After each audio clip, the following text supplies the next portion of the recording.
अमरावतीमध्ये बच्चू कडूंची आज दुपारी 2:30 वाजता महत्त्वाची पत्रकार परिषद। अमरावती जिल्हा मध्यवर्ती बँकेअंतर्गत येणाऱ्या शेतकऱ्यांसाठी महत्त्वाची घोषणा करण्याची शक्यता। नागपूर जिल्ह्यामधल्या प्रत्येक गोरगरिबांना घर हेच ध्येय, यासाठी 2000 बचत गटांना 1 लाखांचे खेळते भांडवल देणार। बावनकुळेंचं वक्तव्य। सर्वोच्च न्यायालयाच्या निर्णयाप्रमाणे पात्र व्यक्तींना तत्काळ पट्टे वाटप करण्याचे निर्देश।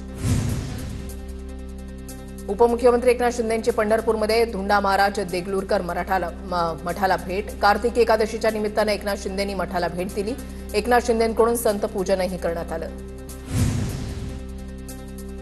राज्य निवडणूक आयोगाचे हायकोर्टामध्ये प्रतिज्ञापत्र। 1 जुलैपर्यंतच्या यादीमध्ये नावं असणाऱ्यांनाच मतदान करता येणार। मतदार यादीमध्ये नाव टाकण्याचा किंवा डिलीट करण्याचा अधिकार आम्हाला नाही, प्रतिज्ञापत्रातून स्पष्टीकरण। नागपूर पालिका निवडणुकीमध्ये मोठ्या पक्षामधील 70% नगरसेवकांचं तिकीट कापलं जाण्याची शक्यता। पक्षाची प्रतिमा बलीन करणाऱ्या तसंच निष्क्रिय नगरसेवकांना पक्ष मोठा झटका देण्याच्या तयारीत असल्याची माहिती। फलटणमधील महिला डॉक्टर आत्महत्या प्रकरणाचा रत्नागिरीच्या काँग्रेसकडून निषेध। प्रकरणाची सखोल चौकशी करून दोषींवर कारवाई करण्याची काँग्रेस पदाधिकाऱ्यांची मागणी। चिपळूणमधील प्रांत कार्यालयामध्ये देण्यात आलं निवेदन।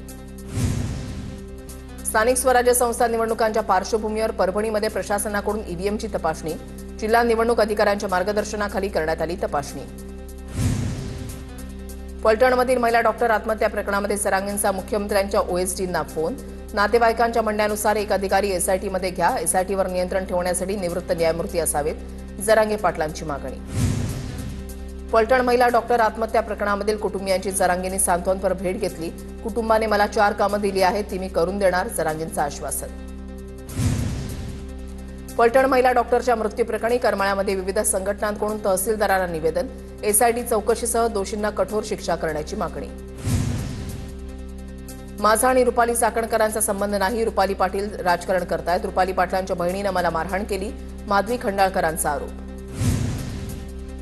अकोल्यामधल्या अक्षय नागलकर हत्या प्रकरणामध्ये नवी माहिती समोर। अक्षय नागलकरच्या हत्येमध्ये 2 देशी पिस्तूल आणि कोयत्याचा वापर। आतापर्यंत 9 जणांना अटक। नदीमधून मिळालेल्या हाडं आणि राखेची डीएनए चाचणी सुरू। एसआयटीवर नियंत्रण ठेवण्यासाठी उच्चस्तरीय न्यायालयाच्या निवृत्त न्यायाधीशांची समिती नेमा। पीडितेच्या भावाची मागणी। पीएम रिपोर्टमध्येही चुका असल्याचा आरोप, तर आत्महत्येला प्रवृत्त करणाऱ्या आरोपींना शिक्षा झाली पाहिजे अशीही मागणी। नोव्हेंबर महिन्यामध्ये पाऊस पडण्याचा हवामान खात्याचा अंदाज, तर नोव्हेंबरमध्ये किमान तापमान सरासरीच्या तुलनेमध्ये अधिक राहण्याची शक्यता। जेईई मुख्य परीक्षेच्या पहिल्या सत्रासाठीची नोंदणी सुरू। विद्यार्थ्यांना 27 नोव्हेंबरपर्यंत अर्ज करता येणार। राष्ट्रीय परीक्षा एजन्सीकडून याबाबतची अधिसूचना प्रसिद्ध। नंदुरबार शहरामध्ये अवैधरित्या गॅस रिफिलिंगचा काळा बाजार। गणेशनगर परिसरात अवैध गॅस रिफिलिंगवर कारवाई। 20 सिलेंडर, 1 इलेक्ट्रिक मोटर, 2 वजन काट्यासह 85,000 रुपयांचा मुद्देमाल जप्त। स्थानिक गुन्हे अन्वेषण शाखेची कारवाई। नंदुरबारमध्ये बनावट विदेशी दारू जप्त। चिखली बुद्रुक इथल्या गाईच्या गोठ्यामध्ये पोलिसांचा छापा। 5,76,000ची अवैध दारू जप्त। शहादा पोलिसांची कारवाई।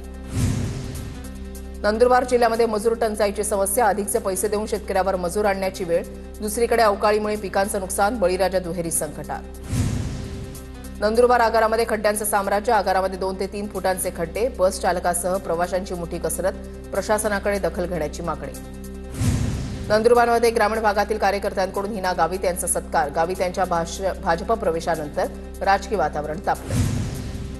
सोलापूरच्या करमाळ्यामध्ये आमदार नारायण पाटील यांच्या हस्ते 30 लाख रुपयांच्या विकास कामांचं भूमिपूजन। भगतवाडी गुलमोहरवाडी विकास कामांचं भूमिपूजन।